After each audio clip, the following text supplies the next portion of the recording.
Right guys, we're going to have a look at some double exposure, and we're not actually going to be physically making double exposure photographs, which you would do with a traditional film camera and a dark room, but we're going to be mocking up the effect of double exposure.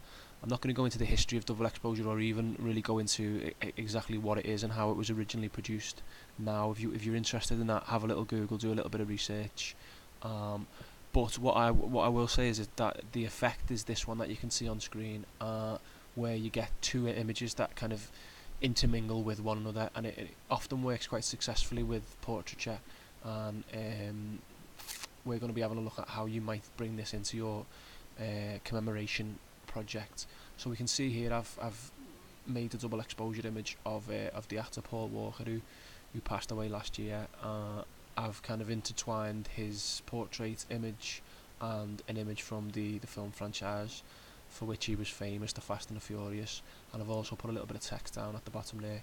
So what I'm going to do is just talk you through the steps for how to make a double exposure image like this, and you can have a practice of it. Put in obviously the person that you're commemorating, some images that might be more appropriate for them, and when we've actually got to the stage where we physically take our own images, you can come back to this technique should you wish and double expose your images that you've taken and then some that you might have sourced from online. So the first thing to do is to go onto your internet browser and just find an image of the person that you want. Now, I actually searched for white background, so let's say it was Bob Marley white background, Paul Walker white background. I searched for white background because if you've got a blank background, it actually makes the image a lot easier to work with. So I've had a little search. Something like this for what you're going to do next makes your life a lot more difficult. Not impossible, but more difficult. So I'm looking for an image of my the person who I'm commemorating with a white background. And funny enough, for Paul Walker there wasn't that many, but I did find this one where he's holding a surfboard. So what you do is you just click on the image that you want, view image, and then you just right click on the image and you can go to copy.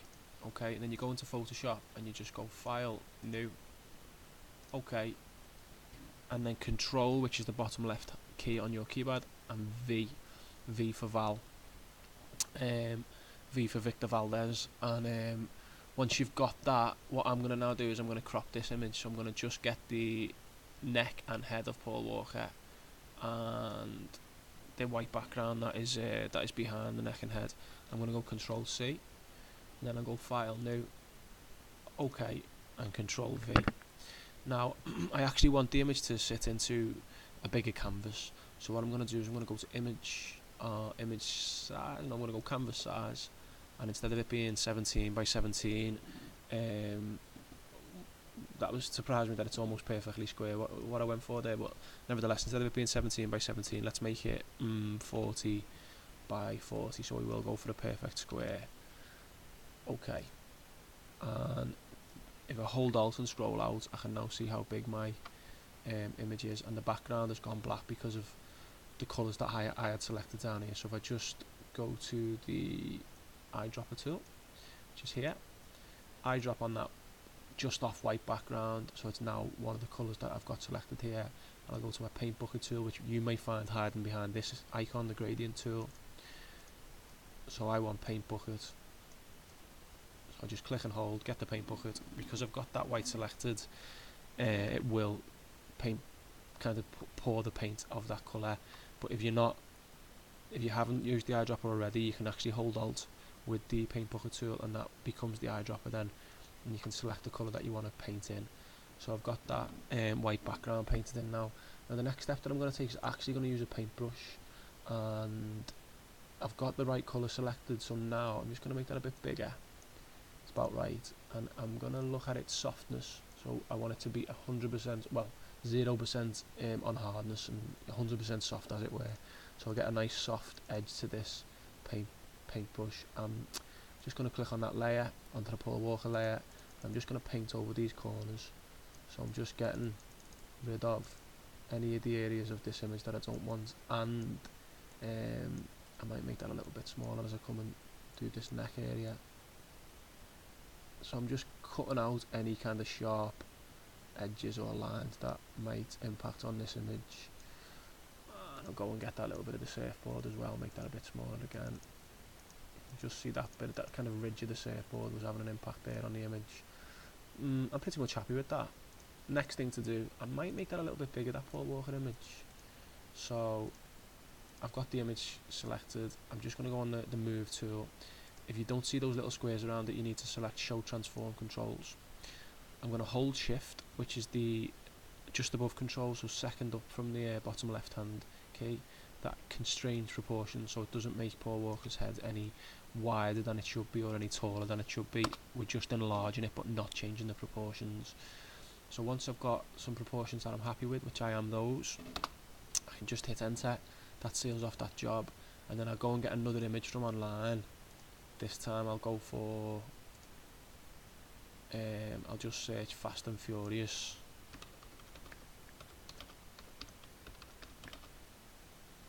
Cars. I'll go for this image doesn't need to have the white background, and what I want to do is find an image that is actually going to have, I'm looking for an image that's got quite a lot going on in the background. So an image of one car might not work as well, whereas this one that's got a little row of cars might work better. So again, view image, right click on it, copy image, and go back into Photoshop, file new. I need to hit enter on that job, file new, OK, Control V, and I've now got my car image. And then the next thing I'm going to do is I'm going to go Control A, Control C, and drop this car image over the Paul Walker image. Now what's happened is that it's gone black and white.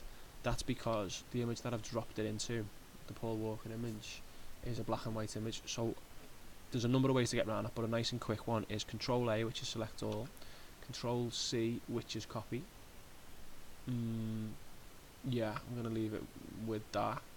I might go edit, actually copy merged, and file new.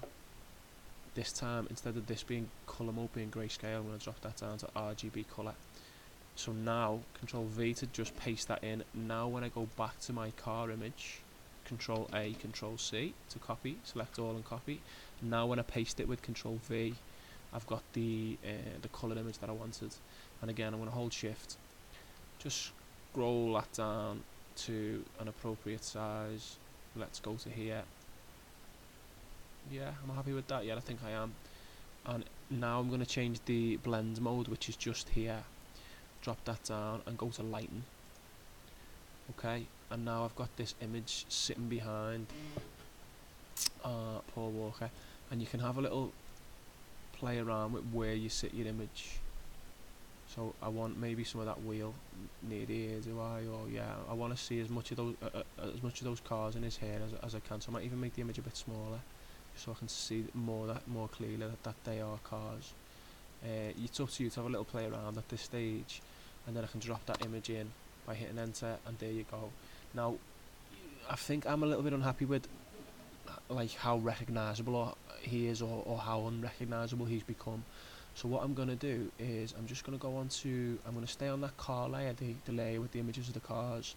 I'm going to go on to my burn tool, and what this does is darken down images or areas of images. So I'm selecting over the eyes, and I'm actually darkening down the car image behind. And I'm pretty happy with that now. In fact, I've probably gone a little bit too dark on those eyes. So I'll just undo, and I'll change this exposure to about 50%. Yeah, let's go for that. Yeah, I think I'm happy with that. I might just a little bit over the mouth and moustache, possibly, yeah. And maybe I'll go into saturation with my car image. Brightness, contrast. Yeah, I've just upped the contrast. I think that's worked quite well. And the brightness, take down a little bit. Yeah, okay. I'm fairly happy with that. You could have a little play around with the dodge tool, which is the opposite to the burn tool, and we'll just lighten up bits of either image. So I've gone onto the Paul Walker layer now, and I'm just lighting up the edges of his hair just to smooth out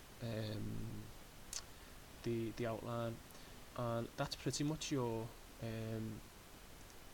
double exposure effect done. And you can play around with different images and different brightnesses and different contrasts and so on to just get it perfectly how you want it. And in fact, speaking of that, now that I'm happy with it, what I'm going to do is I'm just going to hold shift, go to my layer panel, hold and shift, get both selected, right click and go merge layers, and I'm going to go back to the burn tool. I'm just going to burn down this jawline with his chin there, so it's got that little bit more kind of darken tone and change of tone within the image. And lastly, I'm going to put some text over this. So for Paul Walker, I've gone for the word fast.